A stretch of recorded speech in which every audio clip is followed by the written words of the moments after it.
400 plus salt firings now, or whether they're going to be a few students, and I hope there would have been from the college over there, who would be here just out of interest. But unfortunately, there's nobody here, so it's very difficult. Yeah. So what I've done, first of all, where do we go with this? I've made notes. I brought my doctoral thesis. I brought all the log books and technical books that I've had over the last 30 years. I bought a whole load of magazines that feature me in various respects, okay? And I don't quite know how to do it. So what I'm going to do at the beginning is I'm going to start and define salt glaze, okay? Salt glaze was first made by the Northern Europeans. We'll call them the Germans, but they were also made in Holland as well, in various centres. Probably as early as the 14th century, but the first pots, it's going very sort of, it's gone funny now, hasn't it? The atmosphere has gone funny. The first pots, they probably didn't realise what they were doing. These sort of vessels would come out, and they have a slight sheen on the side, you know. But as time progressed, by the 1500s, certainly by the 1600s, they knew exactly what it was. They were throwing salt into the kiln. And the Germans had two things. They knew how to make salt glaze. It was salt that did it, but they also had the technology with the kiln. They had the capability of making a kiln fire up to 1300 centigrade, or close to. You don't necessarily need quite 1300 to get it. The Chinese didn't make salt glaze because they didn't know about it. But the Chinese did almost everything, but they didn't make salt glaze. And essentially what happens is, if you can fire a kiln, I mean, most of the kilns, if you go back to that early period, I mean, in England what we were making, we were making lead glazed earthenware, probably 5 to 1,000 if we were lucky, possibly 11, 20, you know, no, we wouldn't get as high as that. We hadn't got the technology to make the kiln, therefore we could never ever make salt glaze. Germany was doing it in the 1500s, 1600s, and at the end of the 1600s, some of the people from Germany were coming over to the UK, acting dumb, we can't speak, and they introduced the craft to London potters and Midland potters. There's a German bottle, I'm saying it's 1700, I'm maybe 50, 60, 70 years old, wrong. They would have called it tiger glaze, okay? It's been in their kiln. They would send thousands and thousands and thousands of these over to the UK because we couldn't do it, and it'd be great for Michael because he could drink his beer out of it or whatever he wanted. And it's really tough. It won't break. All the stuff that we were making over here was very low fired and tempted to say rubbish, but it's not all rubbish. But in about the 1680s, these people were there in London and also in Stoke-on-Trent, and we know about it, and they started making salt glaze. They had found out you need to put salt into the kiln. I am a salt glazer. I came over here in 1969 for the first 79, 89, 18 years of my life, and I was having exhibitions. First exhibition was in the Octagon Gallery. I had one in the Arts Council, but it wasn't salt glaze. But there were 3 members of staff in the college at the time. Tony Taylor, Gwendolyn Mona Taylor, it's just my being called that. You're not meant to know her name. You've got George Cook, who was a salt glazer, and he had David Hemsley in the very early days. Okay, George was a salt glazer, and what he did, the college is just down the road, and he built a kiln, a salt kiln on top of the college, 7-storey building. You should never got approval for it, but we built a kiln up there, and we had to notify the office, who notified the police, who notified the army, so that people didn't take pot shots at us. And there were sort of shops in the side of the building and in the windows around, because it wasn't a good time in Belfast in the 70s and the 80s. But we had a salt kiln, and George introduced me to salt glaze, and I thought it was wonderful because I could get magic out of salt glaze. I'd been making lots and lots of pots for a long time, firing to 1300, getting oxidized stoneware and reduction stoneware, and I was never getting magic. I needed magic. So in about 1985 I started salt glazing. I built a kiln at home in Bangor, a catenary arch kiln. Do you know what a catenary arch is? If you hold a chain out, or a piece of string out, like that, and you put it together, it'll make a curve. If you put your hands closer, it'll make a different, deeper curve. That's a strong, reverse that round, and that's the strongest shape you can get. If you're going to build a kiln, it's very, very strong, because all the pressure is going uniformly down this catenary arch into the ground. Okay, it hits the ground, and it's very, very strong. So the first kiln I built, well, the students built it. You weren't the student who built it, were you? No, I wasn't. No, you weren't. The students came out. There's a guy called Mike Goddard who came out, and they built a catenary arch kiln in my garage. I fired it only a few times. It was big to fire, but that was my first salt kiln. And then, about 85, there's a kiln in the college over here. It was a silicon carbide kiln, rods, so you could actually do reduction. Am I all right? Using the terminology, yeah. With electricity. It wasn't a gas kiln, but nobody wanted to use it.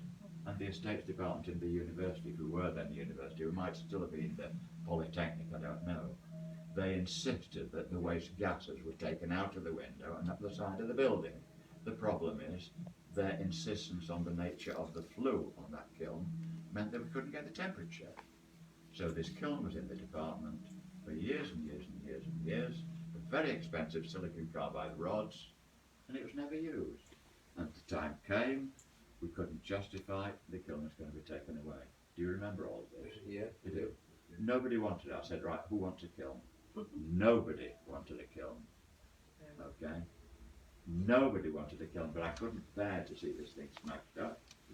So I got some guy to come in with a big forklift.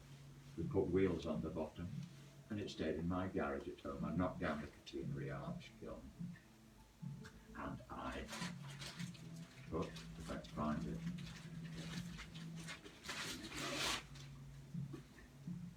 you see, I've been doing all this preparation for you.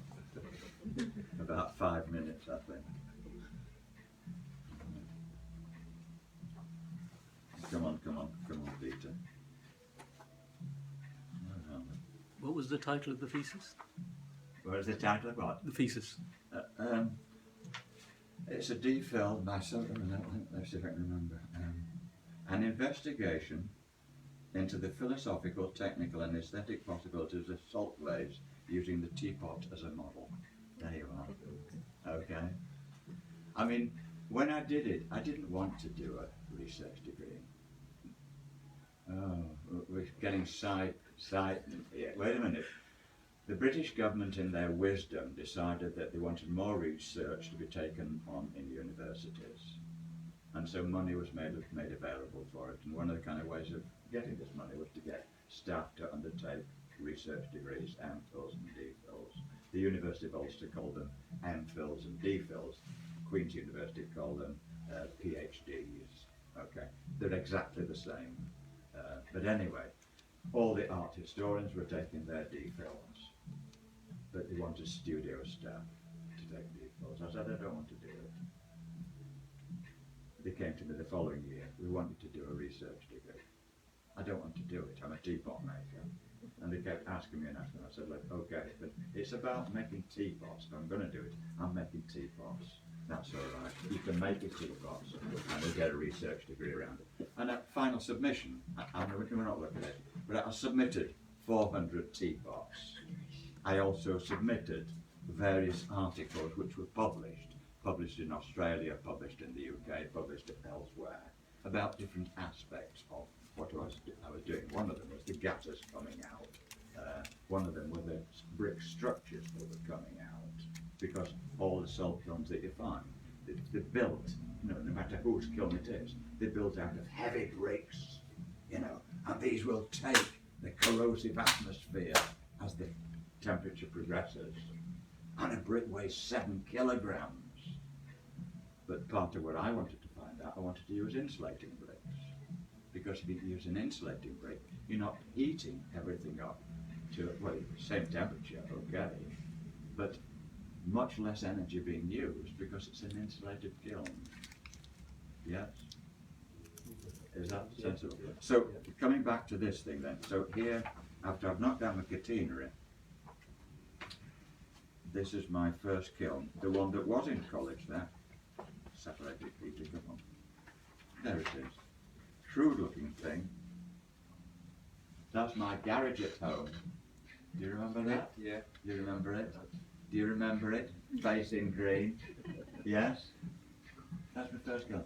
It's lovely. It's only about 6 cubic feet, so it's only about that. It was absolutely smashing.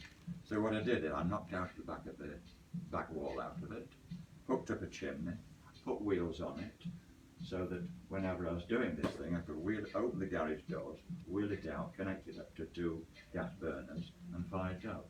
So, and into that thing I would get, because I was a teapot maker, I would get 6, 8, probably 10 teapots, and I'd be firing this thing quite regularly every couple of weeks or so. And I got some great pots out of it, possibly some of the best pots I ever got out of it, you know. And in the logbooks down there, we can have a look. I think I even fired this thing. It shouldn't have been able to. I went up to firing number 78. Okay. Now, obviously, insulated bricks will corrode away in the kiln. You put salt into the kiln. The sodium combines with the silica in the glaze, but it also combines anywhere on the kiln internal surface, and it will form a glass. Yeah, it's forming the salt glaze. It's very corrosive. And I'm saying that in inverted commas because the fear of salt glazing 40 years ago, 50 years ago, 60 years ago was we're putting salt into the kiln. What the heck is happening to the chlorine? NaCl. Okay, we are using the salt to make the glaze. So chlorine must be coming out as a gas. Chlorine was one of the gases, very, very dangerous for the environment. And it was one of the gases that was used in the First World War. And in the middle of this thing, I thought, well, I need to sort of find out what is coming out, because American magazines were also saying, you know, salt glaze, chlorine gas. So I went to a guy in Jordanstown who was a chemist, still buyers. And I talked to him about it, and I said, look, you know, these books all alluding to the fact there's chlorine coming out of the kiln. No, Peter said. I said, what do you mean? He said, I don't think we'll be able to find chlorine. I said, why not? He said, I'm a chemist. I don't think. And it went rambling on. My chemistry is very basic. And he rambled on about all these, something like NH stretching and all this stuff that I didn't understand a single word of. And he said, do you have Draeger apparatus in the college? I said, I have. So I said, right, here you are. And he gave me some little glass sleeves, sensitive to chlorine gas at 50 parts per million. And he said, but I don't think you'll get any. So at the height of my firing, I was inserting these tubes into the kind of back of the kiln chamber, taking it out, and there was no discoloration in these things at all. So I took it to him and he said, there you are. 50 parts per million, no thank you, nothing. He said, here's one now, 0.1 parts per million. Okay? 0.1 parts per million. So I tested that. Took it back to him.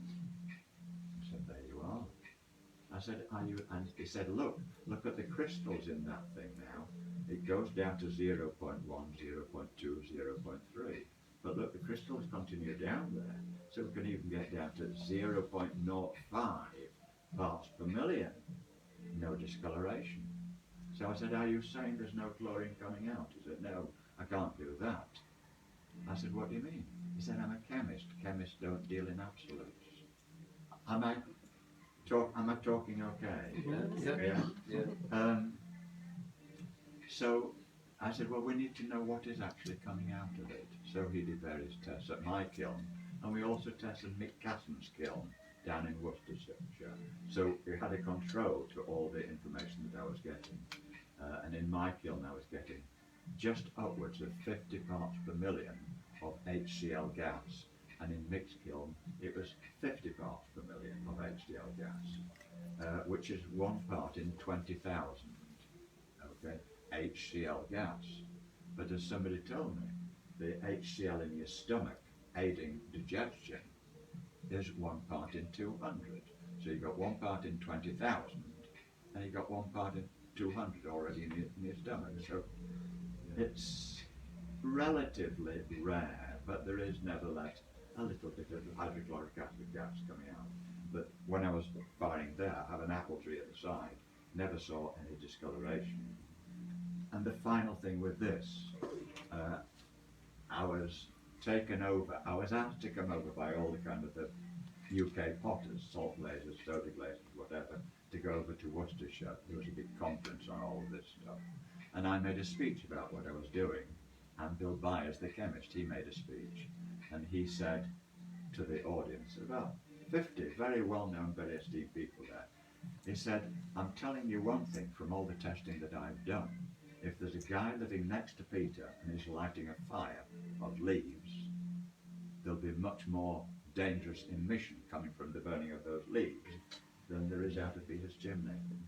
So what that thing has done, it has dispelled the myth that salt glazing is dangerous.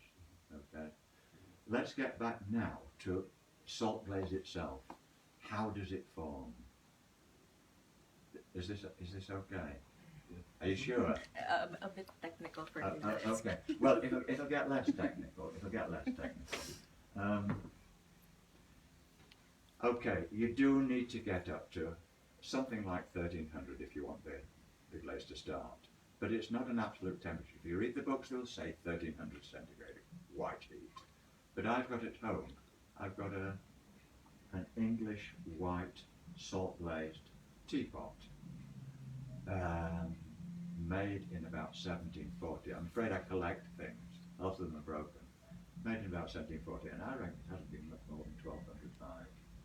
Okay, but it has a white salt glaze on it. No, it's not an absolute temperature, but you do need a kiln that will get you a reasonable level. Now, let's get down to the clays. Stoneware clays. Broad terminology. I can tell you the clays that I use and have used. I'm tempted to say that any clay that you choose to get, if it's a stoneware clay, it will salt. Okay? What you need, I mean, ball clay and china clay.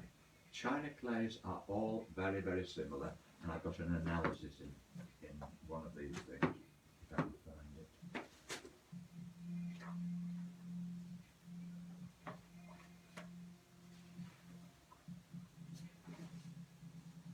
Somewhere.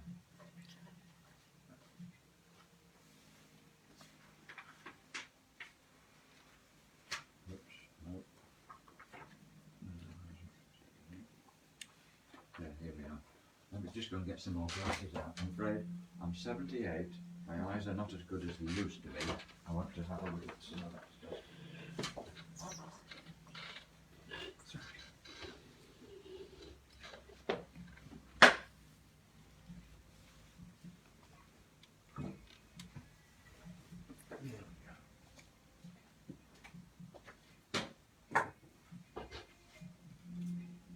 But any clay that you choose, whatever your source, whoever you buy it from, they will have within certain limits a similar kind of silica alumina ratio. Yes, alumina will always be about a quarter of Al2O3 alumina in the clay, and there'll be 60 to 70 to 75% SiO2 silica in it. The silica is the glass former. The alumina will retard. Okay, so here's some standard clays. High Plus 71, which is mine. That's the one that I use. 69% silica, 20% alumina. Okay, next one. In fact, they're all similar. High Plus 64, 62 and 25, 65 and 23. Not that particular one, but High Mod, I've used that one. Really what I'm saying is, I did, in the early time, I haven't brought them here, but I did a lot of testing. I got a lot of sort of box of tests where I tested different ball clays, different amounts of silica and different amounts of alumina. And generally, the higher the silica content in the clay, the more glass was formed and the more easy it was to be formed. Yes? And the clays that people use, I mean, these are the clays that I have used. You find that sort of potters in magazines and things, they'll talk about their particular clay, which is absolutely fantastic. For my salt glaze, I have used pot glazed Scarva Buff. Scarva Buff, St. Patrick's body, no problem. It salts beautifully. It may have 3/4% of iron oxide, great, so you get a certain amount of iron discoloration coming from it. Peter Meanley Earthstone Extra Smooth, much lower in iron, slightly higher, I think, in silica. Great body, but you won't get a lot of the kind of rusty colours and the browns coming as easily. Scarva Earthstone Professional, similar to the last one. Currently, I'm using pot glazed Draycott white stoneware because I like the contrast between the kind of colours when I actually use wax on it. Yes, but essentially the salt glaze works because of the ratio between the silica and the alumina, and what you need is 25–30% of alumina and you need 60 to 70% of silica, and within those limits you're going to get the salt glaze forming, providing you have the pot in the kiln over a duration of time. You need to have it in the kiln for, okay, let me talk about the firing, standard firing now that I did. Let's get some photographs taken out of them. Very difficult, I'm covering a lot of ground.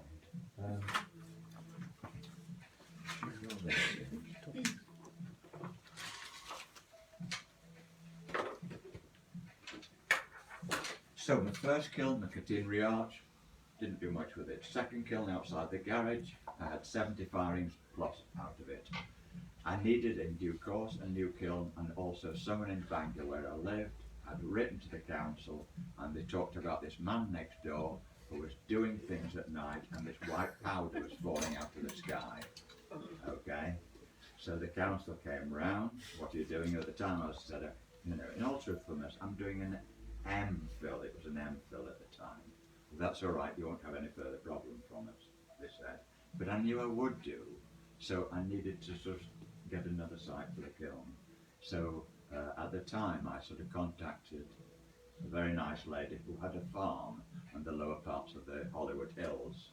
And I remember she said, what the hell is it? I was expressing myself very badly. What the hell is it you want? I said, I want a place to build a kiln. She said, I've got a concrete base from a World War II Nissen hut. Is that any good? I said, yeah, that would be absolutely fantastic. So I met her one day on this concrete base. And she said, what do you think of that? I said, absolutely perfect. Is there anything else you want?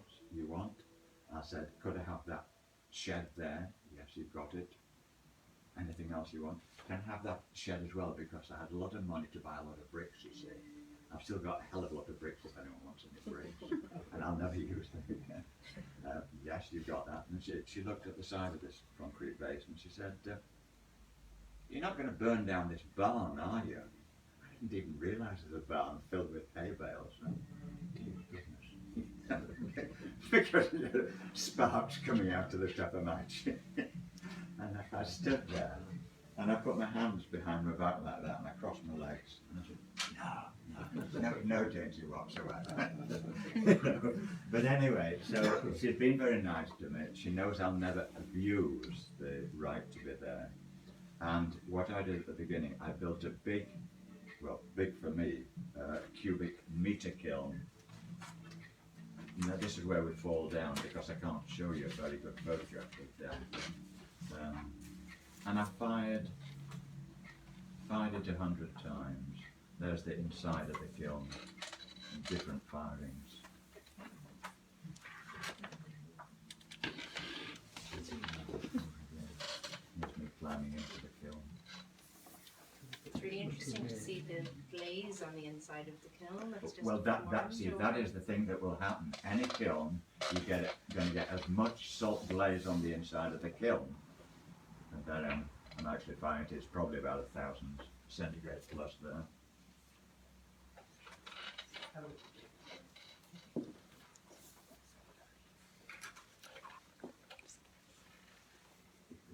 These photographs were all taken by by Bernie, whose husband is one of the kind of fine art. He did fine art, it's lovely. I'm sorry I can't show you more of the kiln. So it's the interior capacity is a cubic meter. You imagine a square box, a meter by a meter by a meter, okay? And you imagine it's strung up with metal. And I put what's called a sprung arch on the top of it, a very low arch, and to stop it all pulling apart, you put sort of heavy steel frame around it, top, bottom, side, and whatever, okay? So you have a stable structure into which you put internal back walls. Back walls are, you sort of see them on some of those, I think. Internal walls, so you can get the flames coming in one way, you get the flames coming in the other way. They climb up the back walls, down through the ware, and out of the chimney at the bottom and up at the back. Yes? So I built a first kiln of that structure, and I fired it 100 times. I built a second kiln of the same structure, and I fired it 100 times. And now on the third kiln of that structure. I'm not a kiln builder. This kiln is a basic kiln that you get out of a kiln book. Very easy. It tells you what to do about it. They're just bricks laid on. They're not cemented together, these bricks. Yeah, so you just lay the bricks on. The interior cores are insulating bricks. Colour 26 bricks. Bricks go in glazes, 23, 25, 26, 28, 30, 32, 33. The higher the number, the price of the brick is doubling and doubling and doubling. But I found that a 26 colour brick was the best brick that I could get for building an insulated salt kiln with, providing I put a resist on the inside, on the outside of the brick in the kiln, and fired it up to a glaze temperature before I had the first salt firing. Do you understand what I'm saying? Mm-hmm. Yeah. I've had various people phone me and they say, "Oh, Pete, we tried what you said and it doesn't work." And I said, "Well, what have you done? Did you actually put a resist? Did you paint a resist on them?" "Well, I did do, but I've had 2 or 3 salt fires like that." I said, "Well, then you ruined it, because the salt vapours are going right smack in the middle of the bricks and you're not going to stop it corroding away." Yeah, so you've got, and the best resist was something, a company called Pyrimachos, and they had a Pyruma straight and they had a Pyruma 1A. And I would paint this on the inside very thinly, like a kind of a gouache paint, dilute it right down. You get a tub that size, or that's what I used to be able to get, and that thing, one tub, has done all my 3 kilns with it, and it's still half there. I dilute it down with water and just slop it on with a 6-inch brush. The last kiln now has done 20 firings. 20 firings for me because I fire twice a year. That means 10 years of firing in this kiln. The kiln is too big for me. If I'm having a firing, I can get a lot of these things in, and it takes me too long to accumulate the work. So what did the first Germans do when they built their kilns? Did they just use it once and then it... No, they would have used a lot, but a lot of their kilns would be pit kilns. I mean, if you look at Stoke-on-Trent, photographs in Stoke-on-Trent in the 19th century, you see all these great chimneys sticking up, and they had downdraft systems in something that looked like a great beehive, but the bloody walls were that thick, So it doesn't matter if they're corroding away. But I remember in 2010, I had a solo exhibition in the Ceramic Museum in Obergrenzhausen. Okay, I can't speak German, but I was invited to go over, and I took a whole load of puzzle jugs. And somewhere in that lot, you'll find them.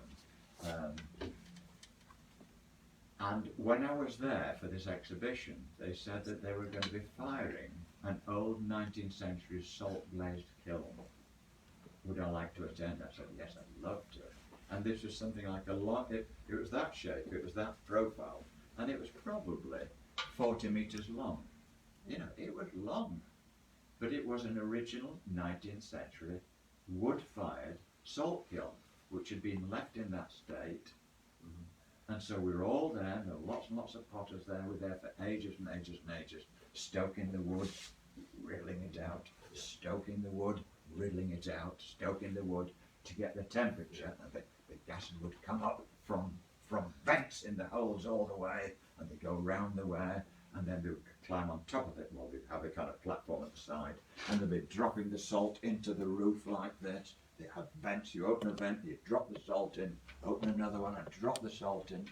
And they had a kind of wall built, well, it was a kind of metal wall built all the way around with obviously sort of open areas. And I was there, the amount of gas that came out, the white smoke that came out of it. This is absolutely lethal, you know.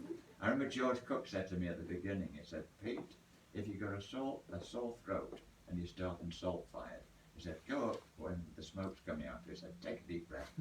He said, you won't have a sore throat at the end of it. But, you know, I'm not saying what was coming out, but it wasn't very, very concentrated. We know there was sort of very, very dilute HCl gas. But anyway, so the Germans were there. There were 50 Germans there. They're all stoking and riddling and stoking and riddling. The kiln was packed. And it went on for something like 2 or 3 days. And then it was 2 or 3 days to cool it all down. And then the grand day, the ceremonial opening, and they took all the bricks out. And So your first firing, Peter, of a new kiln, well, my kiln is different from theirs. whenever you put this water on, you say the first firing. First firing, Is your kiln empty, completely empty? empty, and you fire it up to stone ware Up to temperature. 1300. Yeah, fire it up until it all melts and seals the surface. You've got to do that. And if at the end of that you get a little tiny bit of decay, give another flick of the stuff on it. You know, you've got to stop it going in. At the time, I got Clive to mix me some standard Celadon glazes. You know, because I was testing. The first 2 kilns I built, they were all different bricks, different tests to find out what bricks worked, what resists worked. And I thought, well, if this pure nature stuff works, and we knew it was working, then there's no reason why, say, conventional stoneware, Celadon glaze wouldn't do the same thing. But it didn't. It corroded away. So there's something in that pure Major's Pyruma 1A mix. And I went over to Pyruma once, and I said, you know, what is this stuff? And they all cracked out laughing. What do you think it is? They said, I said, I don't know. I said, from the way that you're laughing at me, I understand, in fact, that it's a low temperature kiln cement. They said, yeah, they were firing it to 1000 centigrade. That's what it was made for, presumably for the interior kitchen or something, you know, 1000 centigrade. But I was using it for something very, very different, but it worked magically. Is this boring? No, No, it's very great. No, it's Are great. you sure? Yeah. Yeah. So where are we up to? So anyway, we opened the kiln, this German kiln, and everyone stepped. Nothing had happened. There are a few pops at the top that just about got a half decent salt in it, but 95% of the work in that kiln, it hadn't got the glaze on it. And there's been ages and ages and ages, and it was an original German kiln. But so, if any of you were thinking of doing salt glazing, my advice is get a kiln and a structure that you can get 1300 centigrade with very easily. You've got to have that, okay? Put a resist on the inside, and then get a clay that you like, and essentially they will all work, but you'd have to decide, do you want a body that has a fair amount of iron oxide in it? The thing of Neil Shawcross over there, that's got iron in it. But these bodies here, they've got very little iron, because on the pots I want to make now, I don't want an iron content.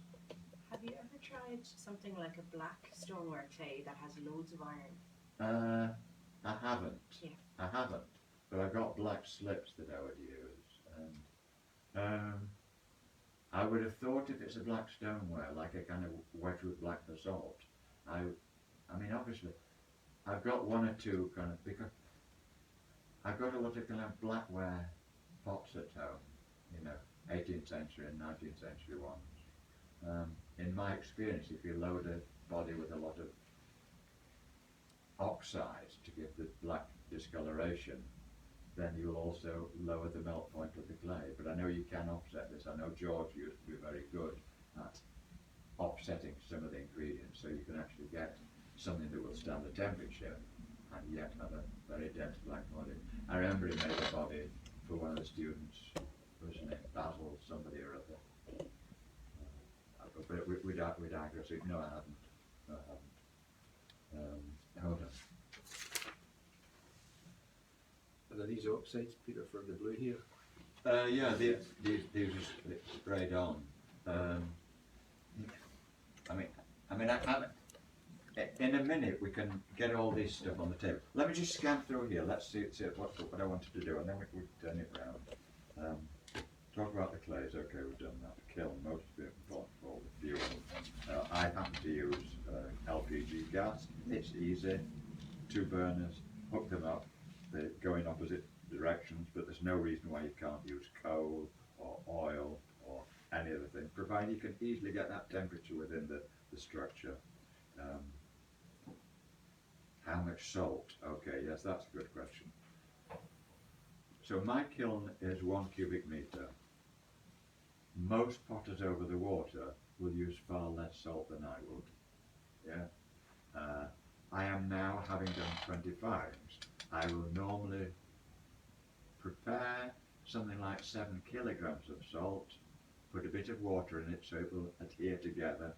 I've got a kind of a scoop, and I'll throw it right over the burner. So I've got a burner going in here. I've got a little triangulated brick in there, so that will make the flames, the gas flames, bend right up. It's at an angle, and I will lob the salt over the burner onto that brick, so the flames will hit it really sort of hard and form a gas which will disperse it through the kiln. The dispersion through the kiln is very important. You know, there's no point having a kiln that will get you 1300 if your gases are going through the kiln in a very restricted way. It's got to permeate all the pots in the kiln. So when you are packing the kiln, you've got to open pack it as much. Well, when you've got the shelves in, you don't put the shelves at the same level. You stagger the shelves so the gases can go through like that. Yes? But the fact I've got 1 burner going that way and 1 burner going that way in opposite directions, it means it's aiding the dispersion, the uniformity of the gas within the kiln structure. Is there a difference between sea salt and rock salt? I wouldn't have thought there's any difference at all. When I first started, I ordered 1.5 tons of salt because I was doing a research project, and this was dumped at my kiln site, and then I slowly used it all up. And I thought, well, 1.5 tons of salt, you know, I'm knocking on a bit now, I'm not going to use that much. So what I do now, I go down to one of the supermarkets, Tesco's or whatever, and I get these containers that cost me 35 pence, I think, and it's 3/4 of a kilogram, and I empty about 10 jars of this. But I'll start with 7 kilograms. I put a bit of water in it, and then from about, I will start and salt at probably cone 3, which was about 1150, 1160, and I will salt all the way up. Mick Casson and Wally and the others, and probably Marcus as well, he will be salting later, because the word is you don't salt until cone 6 is flattened. Cone 6 is just over the top side of 1200. But the important thing is that you salt, putting it in, and all the time that you put it in, you've got this white gas coming out of the chimney. Yeah. Peter. And then at the top temperature, you soak it. You soak it, and you hold it as Yeah. I was thinking that BTU, is that an aspect of I didn't do that. All Your burner capacity. I can't tell you what the BTO of my burners are. I know I've got 2 old burners from the cathedral that's still in the garage, which I've never used since, but they will work. If you want them, I'll give them to you. Yeah, but the ones I've got now, I got them from Scala. One of the things that does worry me a little bit is that if it's very, very cold outside, and I'm taking this from a big tank, 2-ton tank, getting it from the tank where, let's say, the radiant temperature may be virtually freezing, let's say it's +5, +6, getting it into the kiln, and because I'm taking out a lot, I'm taking it out fast and hard, the big 2-ton tank metal can freeze, and sometimes I get a layer of ice forming on Is it. there a certain amount of time, Peter, you have to wait before you shove in the shovel full of salt? Oh, you do that if there's still salt left, and then I'll sort of hang on. I mean, I might be putting the next load in on top of 25% yet still remaining. I have to get the salt in, you know, so I won't wait too long. But it'll be every 5 minutes or so I'll go into the burner 1, burner 2 and put another load in. But the point I was making is, if it's very cold outside and I'm using LPG gas, and so the radiant temperatures say 3, 4, 5 degrees C, and I start to pull a lot of gas out of it to fire in the kiln, then the temperature will drop and the gas will freeze, and I can get it up to 1200 centigrade, and suddenly I've had it. Yeah, I once jokingly said to the gas provider, do you think I should light a little fire under the big tank?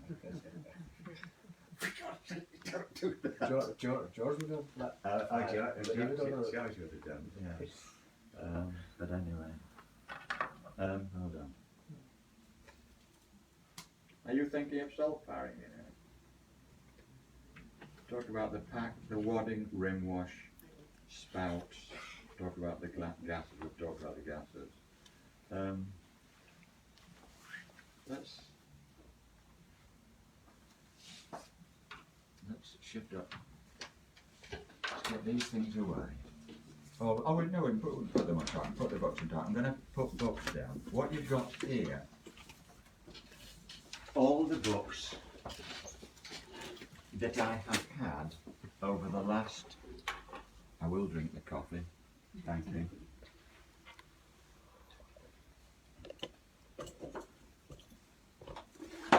Here is my current book. I record everything. Not wonderful drawings, but every pot I've made is in here.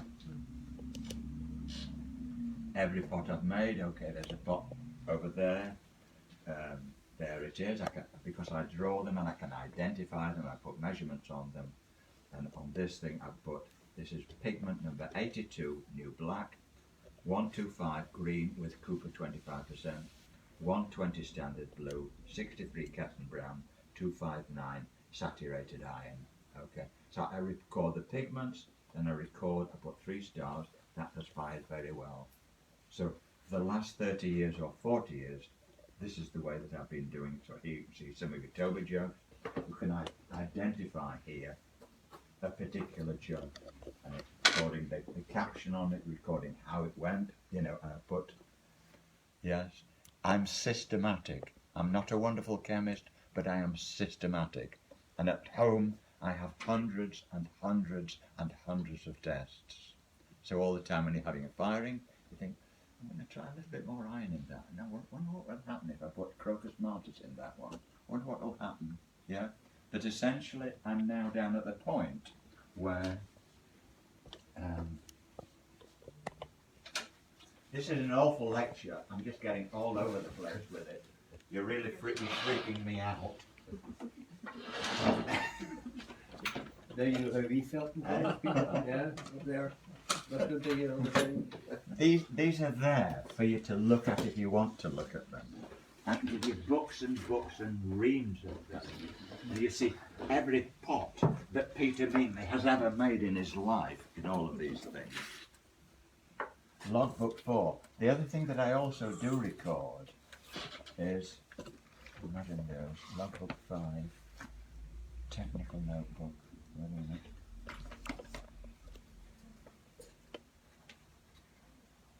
There's all the pigments, all the recipes. I'm just trying to find one of the firing logs. Yeah. Well, here I was recording at the same time. So I'm recording the time, the temperature, the damper, the wood, the salt, the gas. Okay, so I'm making comments all the way through. And that particular firing, okay, it has 6 bulbs for Rufford, slightly mature blues, though opened are slightly black, over-reduced greens, yellows and browns. So you do an analysis. But this is a long time ago. There's no date. Oh yeah, there is 93. Blimey O'Reilly, I've only been salt glazing for 5, 6, 7 years. But everything is recorded.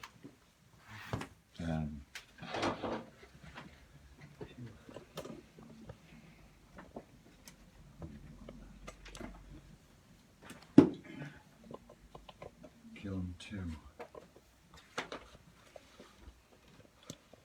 It's just a log of all the firings. One of the things that I'm finding very difficult now is I'm 78. I go for a firing twice a year. I put the first burner on at midday. I put the second burner on at 6 o'clock. I try to go home and sleep for 4 or 5 hours with the intention of going to the kiln at 11 o'clock at night. Unfortunately, quite often I don't sleep, so I end up at the kiln at 9 o'clock at night, and I'm there 10, 11, 12, 1, 2, 3, 4, 5, 6, 7, 8, 9, 10, 11, 12, 1, 2, 3, 4. And I hate it. It's so bloody long. And every 10 minutes I have to get out and make a fine adjustment to one of those burners. I've got a thermocouple and a pyrometer. I've got in here, did I show you any? Do you know what cones and rings are? Yeah, they do. Somewhere here would be photographs of cones and rings.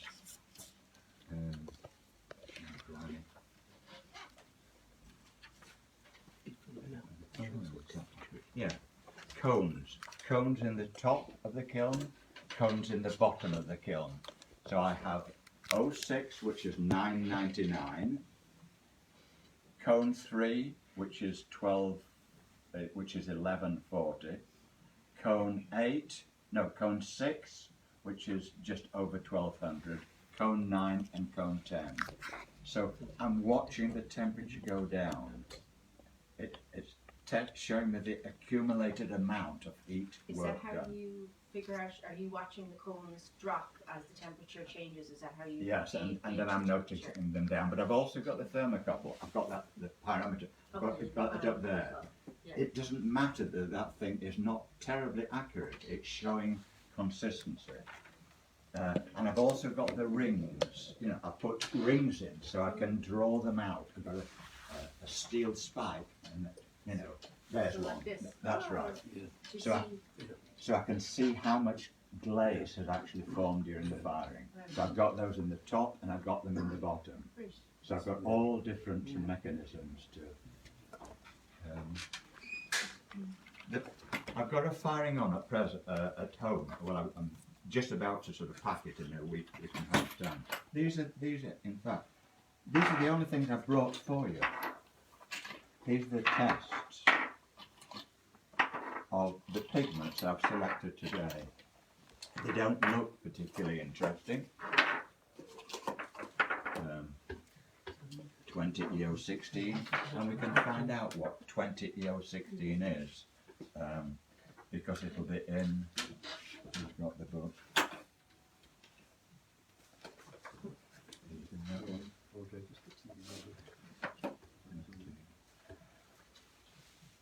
I'm getting mixed up in the book. 20EO16 Island Hill Red Clay 100%. And what's 15? 15 is this is one of Wally's bases. Feldspar 60, Growleg, that's China Clay 40, with 2.5 cobalt carbonate and 3 iron oxide. does, almost has a metallic to it. Yeah. And I'll play around with the proportions, you know, make small changes and small changes.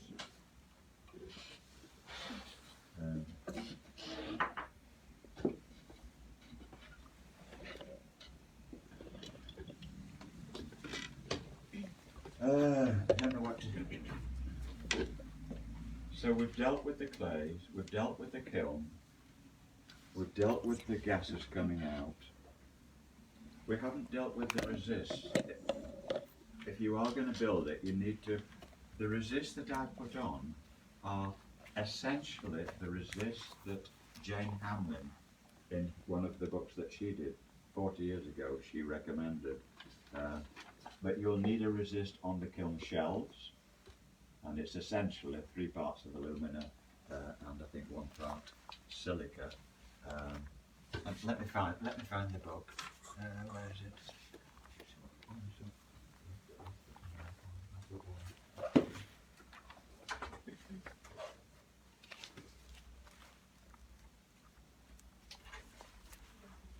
Casson.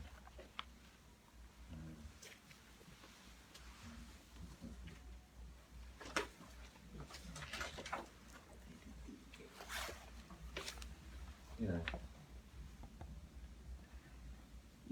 You'll need a wad mix. I've moderated Jane Hamlet's wad mix a little tiny bit.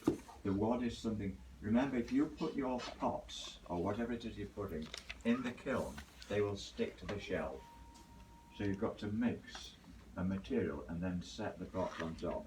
And I use her thing, which is essentially, let's just say it's, 8 parts alumina, 2 parts china clay, 1 part ball clay, 1 part grog dust 125s, and flour. I always use. So you can see the little Yeah, lumps of that's right. flour as well. Well, but I use whole grain flour, then it's got big lumps in it. The reason is that the big lumps will burn out, and if it's got this network of holes in the wadding, it will separate from the base of the pot more easily. You know. Yeah. And then a rim wash, you know, if you're putting a lid on the inside of something, you need something to make sure that the lid doesn't sort of stick in the neck of the pot. And hers is 3 parts alumina and 1 part china clay. You know, so you've got alumina, pure alumina, and then you've got china clay, which is the majority of which is alumina anyway. Okay, and with alumina, then it's not going to stick. It will not form a glass. And I would use something similar sometimes to paint all the kiln shelves with. I think I made a right Hamish of that, to be honest. There are things that feature me. Have a look. Some of them will deal with salt glaze, some of them will deal with other things. Are there any questions? Probably a stupid question. Does everything go in raw clay unbisked? I always bisque. You Yeah, bisque it I out. always So where bisque. do you bisque in the same kiln? No, I've got a little kiln in the studio. I've got a 10 cubic foot kiln, circular top loader that I bought for myself 40 years ago, and because I'm packing it, and I normally don't fire it with about 10, 20 in it for a biscuit. I think the last biscuit I actually did take a bit high, took it to about 11, 10, 50. But because I've done it, and it's not students packing it, you don't get too many glazes dripping down the inside. I was going to ask you, how do you transport the pot to the chemical office without answering it? Now you've already biscuit fire. A biscuit fire. But I still hate it because it's still a 3, 4, 5 mile journey over. County Down has the bumpiest roads in Northern Ireland, and that's true because it was written in the Bangor Spectator. So Peter, in terms of surface decoration, Yeah. is there any limitation? Oh yeah. Application of pigments. Sometimes I will spray. You know. Okay, that is sprayed. Obviously, spray the top, spray the bottom, because I wanted that dispersion, and also because a lot of the 19th century ones, the original puzzle jokes, they would have that range within it. And I also quite like that particular effect. But some of the things, then I'll paint differently. You can dip it. I mean, that's sprayed. Okay, that's sprayed. Yeah. That's sprayed. You can see it's sprayed, but it's been sprayed where I've sort of made a kind of positive thing with the sprayer. Sprayed the spout, sprayed the handle, sprayed the top, and obviously sprayed the lid. But that one there, obviously, or that one there, is obviously different from that. So this has actually been applying the slip with a brush. The difficulty with applying the slip with a brush is you get one go with it. You get it wrong, you know, you make a right mess and you can't get it off again. Or you have to get it, wash it all off and then have another go. I always put a conventional glaze on the inside, a cone 9 glaze. It's just I got it out of the manual proofers book.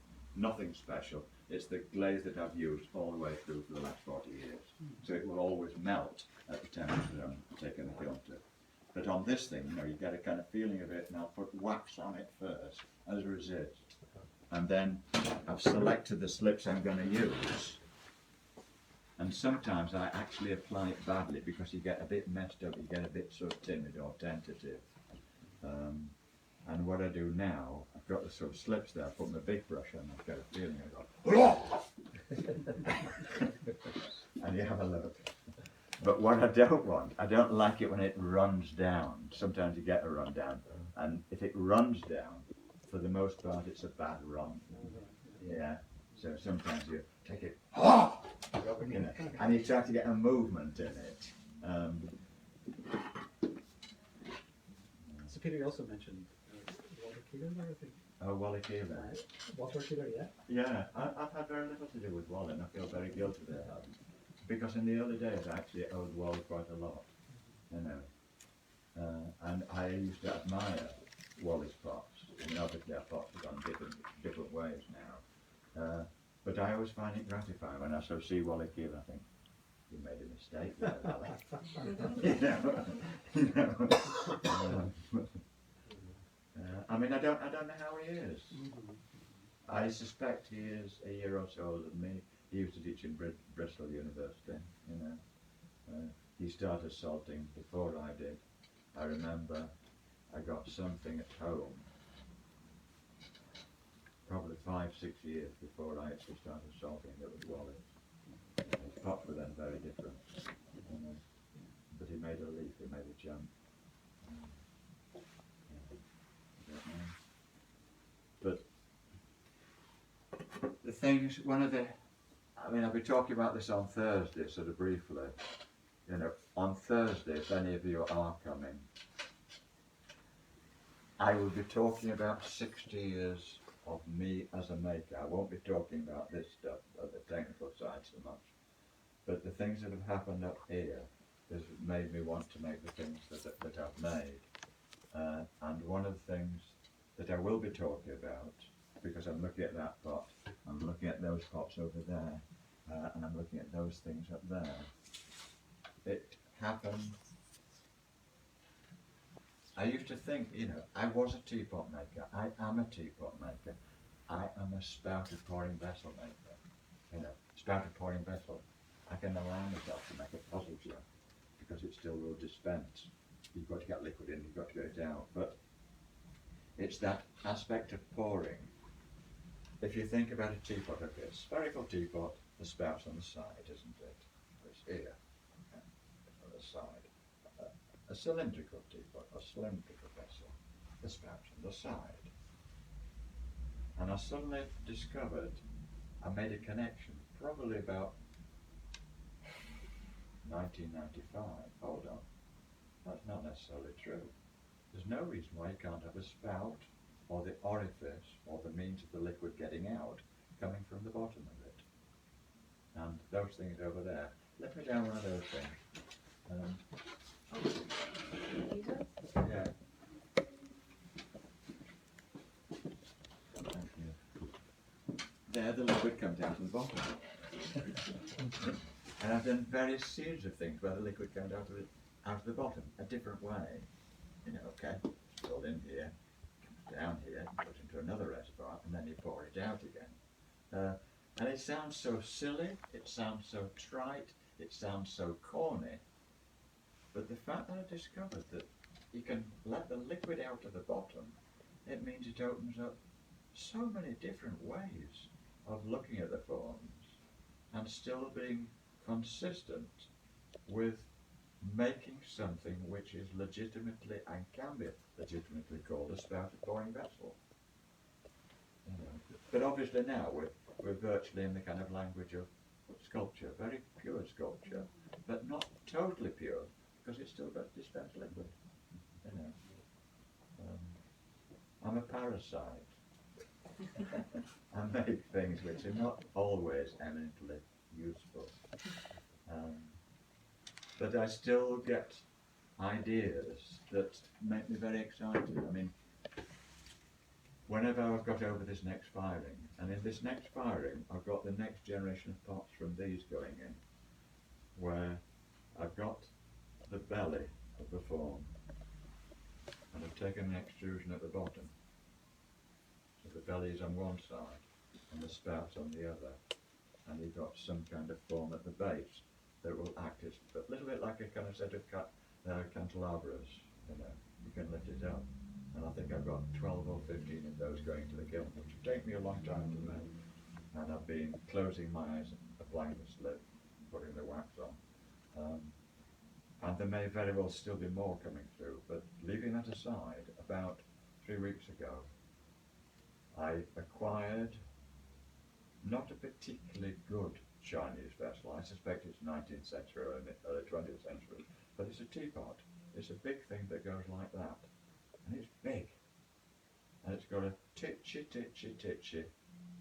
tiny spout on it, and somehow that contrast, it is really lovely.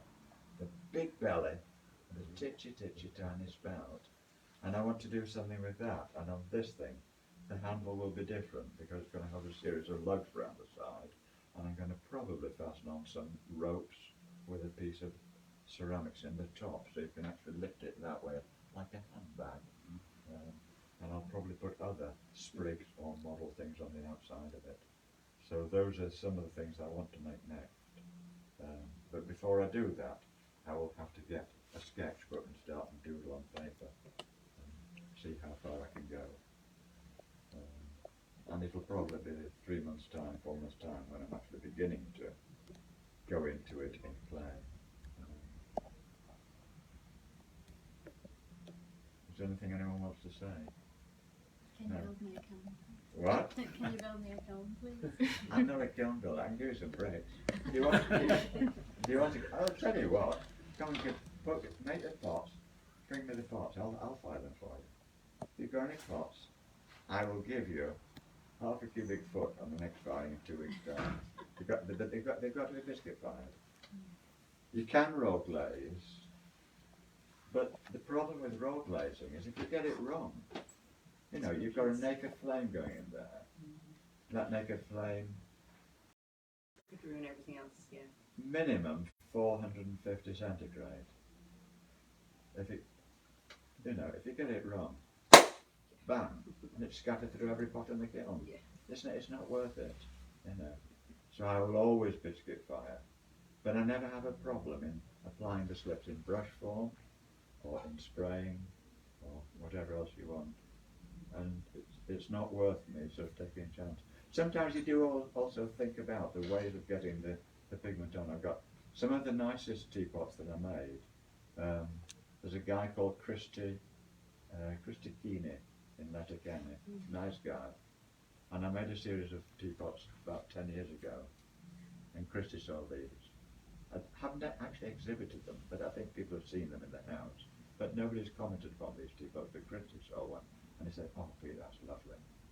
And so we did a swap. I got one of Christy's, I got his inventors, and he got the teapot. But this particular teapot, it was made in a particular way with a very big, broad handle and a small, sensitive spout. And I knew I had a problem in knowing how to get the slips on. And I thought about it for a long time. And it suddenly came to me, and I was talking to you yesterday, wasn't I? And I wanted it to be dispersed, but if you get a kind of a brush and you go like that, it's going to look as though it's gone from a brush, and you can identify what the brush has been. And I thought about it and thought about it and thought about it. I thought, how do we get those marks on the outside of it? And it suddenly came to me, you know, a clump of celery, when you buy a clump of celery, and the outside things of the celery are very hard. You pull them off and throw them away, and you get in the inside of it, you've got these very green, floppy leaves, yeah? And so I'd get my 3 pigments there, and I get these floppy, floppy, floppy leaves, and go, you know, with this pigment. And all the marks, the celery stick, it's such that all the marks are different, you know, because you've got a whole conglomeration of different leaf structures and blobs and whatever. And it was a really good way of getting a whole load of totally disparate marks on the outside. It looks accidental. So I call those my celery leaf teapots. Yeah, I think I've said it now. I'll have my cup of coffee now.